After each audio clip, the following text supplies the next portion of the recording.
Frères et sœurs, nous allons parler d'un thème ce matin, le travail. Le travail dans le milieu chrétien, le travail en général, le travail pour notre vie, le travail. Et nous allons nous appuyer sur 2 Thessaloniciens, chapitre 3, versets 6 à 12.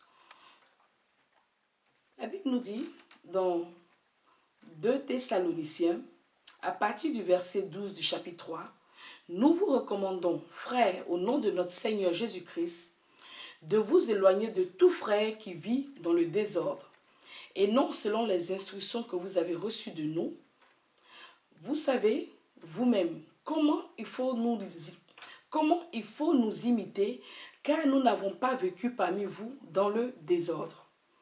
Nous n'avons mangé gratuitement de pain de personne, mais dans le travail et dans la peine, nous avons été nuit et jour à l'œuvre pour n'être à charge à aucun de vous.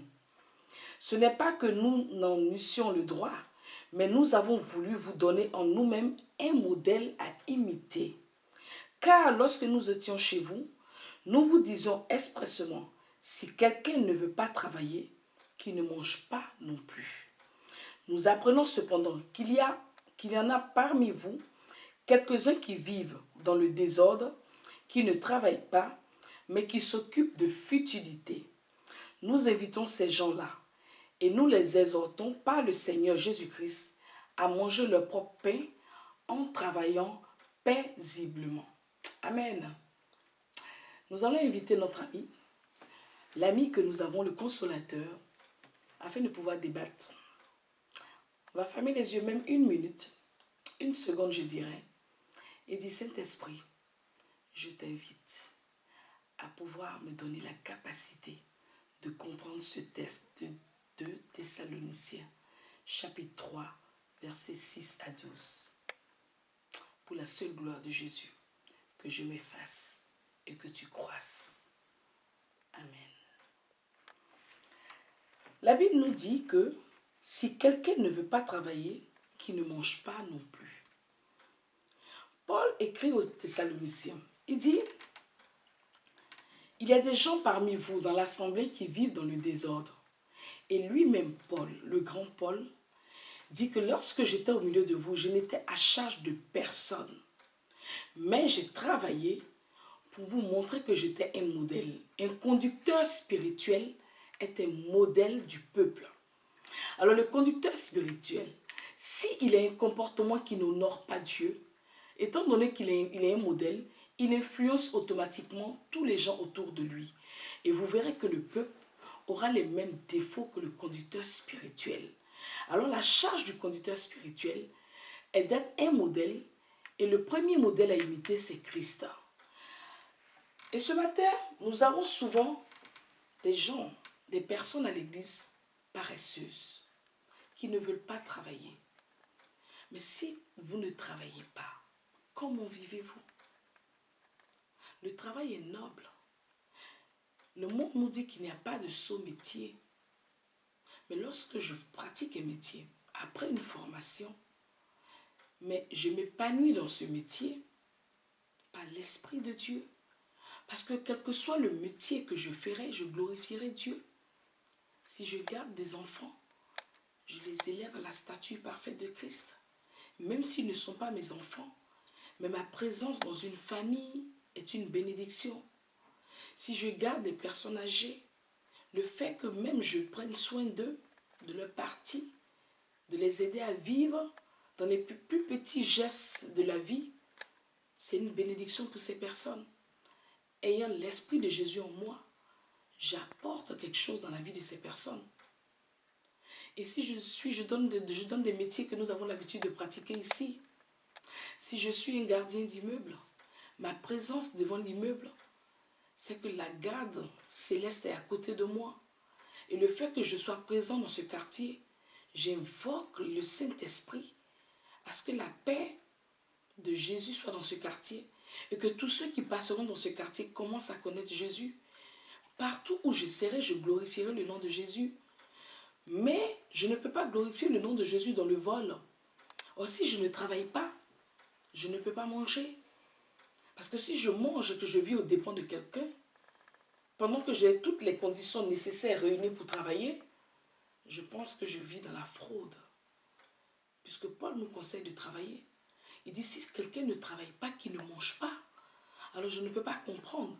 Même au ministère, lorsque le Seigneur nous appelle au ministère à plein temps, il met les moyens autour de nous. Le ministère n'est pas un geste de facilité. Le ministère n'est pas une condition lorsqu'on a tout perdu. Le ministère est un travail. Si je suis à plein temps dans le ministère, c'est que je dois pouvoir me lever le matin, m'occuper des âmes, prier, prendre soin des âmes, et que ce soit vraiment un travail à plein temps. Mais avant d'être à plein temps, que toutes les conditions matérielles ne sont pas réunies, rien ne m'empêche de travailler. Je suis pasteur Michel de Niakabi.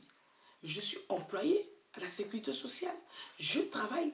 J'ai un salaire à la fin du mois. Je ne suis en charge pas de l'église. Parce que la Bible nous dit, ne devez rien à personne. Alors si je travaille, j'honore Jésus. Je m'épanouis dans le travail. Alors je ne comprends pas pourquoi, dans notre milieu chrétien, j'incite les gens à travailler. Il faut que nous travaillions. Nous sommes des modèles. Paul travaillait. Il n'était à charge de personne. Le ministère n'est pas une échappatoire lorsqu'on ne veut rien faire. Lorsque Dieu nous appelle, comme le dit toujours dans notre milieu chrétien, il pourvoit. Alors le travail n'est pas une tare. Le travail valorise. Le travail nous empêche de rentrer dans des futilités. Le travail fait que nous allons à l'essentiel dans notre vie. Si nous avons des projets, la première chose à demander à Dieu, c'est le travail. Alors je voulais exhorter mes frères à travailler. Puisque Paul exhorte les autres que lorsque quelqu'un ne travaille pas, de ne pas marcher avec ce genre de personnes qui vivent dans le désordre. Parce que si nous ne travaillons pas, nous allons forcément rentrer dans de la compromission pour avoir de l'argent. Nous serons obligés de dire des paroles douces aux oreilles d'une assemblée pour avoir de l'argent. Nous devenons dépendants de quelqu'un forcément. Mais lorsque nous travaillons, nous sommes épanouis et Dieu nous donne la capacité de travailler et de pouvoir jouir de ce travail. Et dans ce que nous faisons, nous sommes heureux de servir Dieu. Parce que même le travail est un ministère. Là où je suis une bénédiction pour mes collègues. Parce que ma présence en tant qu'enfant et servant de Dieu donne la capacité à ceux qui sont autour de moi d'avoir quelqu'un, une épaule. Parce que les gens du monde n'ont aucun recours. Moi, j'ai un recours, j'ai Jésus de Nazareth et je suis au milieu d'eux. Et si je suis au milieu d'eux, c'est que je suis une bénédiction pour eux. Mais je ne suis pas au milieu d'eux parce que je les ai vus dans la rue. Je suis au milieu d'eux parce que je travaille. Et parce que je travaille, ce que je gagne à la fin du mois est un salaire mérité.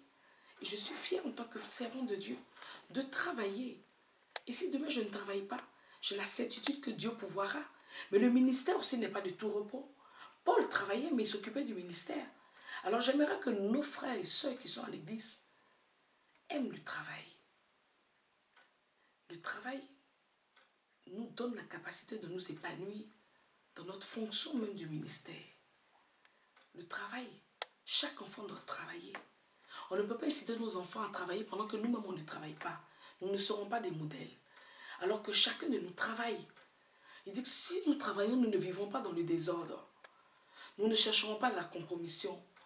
Et Paul nous incite à nous éloigner de ce genre de personnes. Et il nous dit même si quelqu'un ne veut pas travailler, qu'il ne mange pas non plus. Parce que si tu ne travailles pas, tu ne mangeras pas. Parce que ce que tu manges n'est pas le fruit de ton travail, c'est le travail des autres. Et donc ce serait juste que tu travailles. Alors la Bible nous incite à travailler. Je ne comprends pas quelqu'un qui est à l'église, qui prie nuit et jour et qui ne travaille pas. La Bible ne te conseille pas de ne pas travailler. Tu risques de devenir un parasite. Et tu seras aux dépens, à charge des autres frères. Parce que ce que tu vas utiliser comme argent de l'église vient de la sueur du front des autres frères qui travaillent, qui cotisent, qui participent à l'œuvre du Seigneur. Alors si toi tu ne travailles pas, que tu participes, c'est de la fraude. Alors si tu travailles, c'est avec fierté que tu pourras participer et que tu pourras jouir aussi de ce que tu gagnes à l'église.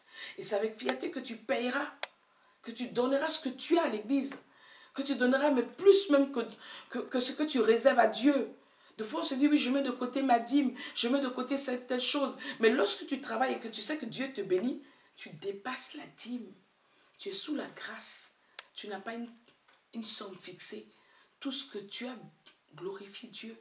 Et quand tu donnes à l'église, tu es content de donner parce que Dieu t'a donné un travail.